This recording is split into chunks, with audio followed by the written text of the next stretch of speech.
अर्थातच सुरुवात करूयात काय नेमकं दिवसभरात घडलं आणि त्यातली चर्चेतली बातमी कोणती होती त्या बातमीने। अजितदादा यांच्या निधनानंतर राष्ट्रवादी पक्षातील घडामोडी वाढलेल्या आहेत। येत्या 12 फेब्रुवारी रोजी दोन्ही राष्ट्रवादी गटाचं विलीनीकरण होणार होतं असा दावा केला जातोय। स्वतः शरद पवार यांनी यावर वक्तव्य केलं होतं आणि त्यानंतर आता मुख्यमंत्री देवेंद्र फडणवीसांनी विलीनीकरणावर थेट भाष्य केल्यानं नव्या चर्चेला तोंड फुटलंय। दादांची इच्छा होती ती खुली हवी ही आमची इच्छा आहे। अशा प्रकारचं कुठल्याही एकत्रीकरणाची चर्चा जर करत होते तर ती कुठली चर्चा भाजपशी चर्चा केल्याशिवाय करतील का? 13 दिवस होऊ द्या या बाबतीत मी स्पष्टपणे त्या ठिकाणी सांगेन। या सगळ्या घटनेला किंवा सगळ्या चर्चांना सुनीतराव वहिनी स्वतः निर्णय घेतील, त्या सक्षम आहेत। आम्हालाही राजकारण करायचं नाही, नाहीतर मी अनेक गोष्टी सांगू शकतो।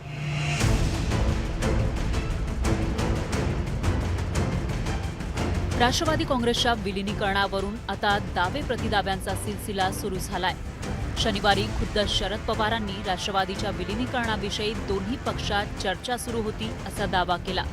त्यामुळे विलीनीकरणाच्या चर्चेनं जोर धरला होता, पण शरद पवारांचा तो दावा मुख्यमंत्री फडणवीसांनी खोडून काढला। मला एवढं माहिती आहे की आमच्या पक्षात आणि अजितदादांच्या पक्षामध्ये एकत्र काम करण्याची प्रक्रिया सुरू करावी याच्यात एकमत होता। 3 मीटिंग झाली आणि निर्णय आत्ता जाहीर करायचा होता 12 तारखेला आणि ही तारीख अजितने दिलेली होती, पण दुर्दैवाने हा अपघात झाला। की समजा अजित पवार साहेब हे अशा प्रकारचं कुठल्याही एकत्रीकरणाची चर्चा जर करत होते तर ते कुठली चर्चा भाजपशी चर्चा केल्याशिवाय करतील का? त्यामुळे ते जर चर्चा करत असतील तर त्यांनी भाजपशी चर्चा केली असेल, ते करत नसतील तर वेगळी गोष्ट आहे। मुख्यमंत्र्यांच्या या प्रतिदाव्यामुळे विलीनीकरणाच्या चर्चेला आता राजकीय वळण लागलंय। खरं तर अजित पवारांच्या अपघाती निधनानंतर राष्ट्रवादीच्या विलीनीकरणाचा विषय चर्चेत आला। आधी शरद पवारांच्या पक्षातील नेते आणि मग खुद्द शरद पवारांनी त्यावर भाष्य केलं। माणूस गेल्यानंतर खोटी शपथ तर घेऊ शकत नाही। हे अजितदादांची शपथ घेऊन सांगितलं की वस्तुस्थिती आहे, अजितदादा भावनिक आहे। मी फार जबाबदारीने बोलतो, ज्यावेळेला चर्चा होती त्यावर अजितदादा एकटे यायचे का व्हायचे। आमच्यासमोर सुनील तटकरे साहेबांना फोन झाला होता का? आता झाला होता।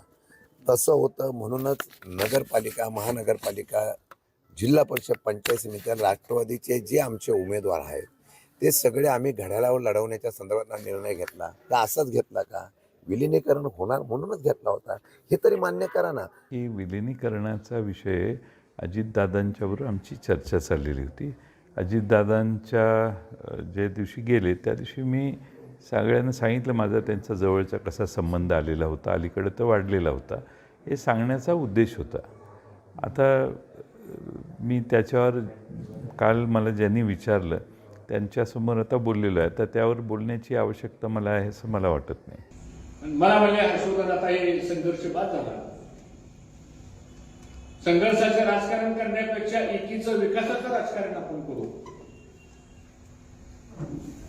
गावगावचा कार्यकर्ता तुमचा असेल, माझा असेल, मामांचा असेल, आणखीन कोणाचा असेल, हे किती वर्ष आपण एक आपसात हे दुष्पट ठेवणार? हे आता कुठेतरी थांबलं पाहिजे। ही भूमिका त्यांनी मांडली, आम्ही त्याला दुजोरा दिला। त्या पूर्ण प्रक्रियेमध्ये गेल्या 3 ते 3.5 महिन्यामध्ये मी स्वतः होतो। अनेक वेळा दादांना मी भेटलो होतो। दादांबरोबर काय संभाषण झालं, कसं झालं हे आज या ठिकाणी मी सांगणार नाही। 13 दिवस होऊ द्या या बाबतीत मी स्पष्टपणे त्या ठिकाणी सांगेन। एकीकडे शरद पवारांच्या पक्षातील नेत्यांकडून विलीनीकरणाच्या बैठकांविषयी दावा केला जातोय, तर दुसरीकडे दादांच्या राष्ट्रवादीकडून तो फेटाळण्यात आलाय। आमचा निर्णय इंडे बरोबर थांब। आता विलीनीकरणाची चर्चा का कुणी 2 दिवसात सुरू केली मी काय बोलणार नाही। विलीनीकरणाच्या बाबतीमध्ये मी आज नव्हे तर गेल्या अनेक वेळेला हे स्पष्ट केलं, एनडीच्या सोबत आम्ही आहोत, एनडीच्या सोबत आम्ही कायम राहणार आहोत। हे दादा असतानापासून मी वक्तव्य केलं आणि ते सर्वांना ज्ञात आहे। आणि मी कुठलीही गोष्ट दादांच्या परवानगीशिवाय केलेली नाही. त्यामुळे एनडीएमधला आमचा सहभाग हा कॉन्शियस निर्णय आमचा पक्षाचा सामुदायिकरित्या होता. त्यांना एवढा दावा करायचा उतवळेपणा का आलाय? एवढा उतवळेपणा आजच का? ज्या वेळेला दादा हयातीत होते, दादांना तुम्ही कधी कुणी चांगल्या पद्धतीनं पाहिलं? कुणी का दादांना तुम्ही महाराष्ट्रात सुद्धा तुम्ही पक्षाचा अध्यक्ष करून नाही पाहिले? मुख्यमंत्री म्हणून दादांचं स्वप्न तुम्ही पूर्ण करण्याकरता का नाही एकवटले? राष्ट्रवादीच्या विलिनीकरणाचा विषय चर्चेत येण्यामागे गेल्या काही महिन्यातली राष्ट्रवादीची चवळी कारणीभूत आहे. आधी महापालिका आणि मग जिल्हा परिषदेची निवडणूक एकत्रितपणे लढवण्याचा निर्णय दोन्ही राष्ट्रवादीच्या नेत्यांनी घेतला होता. या दोन्ही निवडणुकीची सूत्र ही अजित पवारांच्या हाती होती.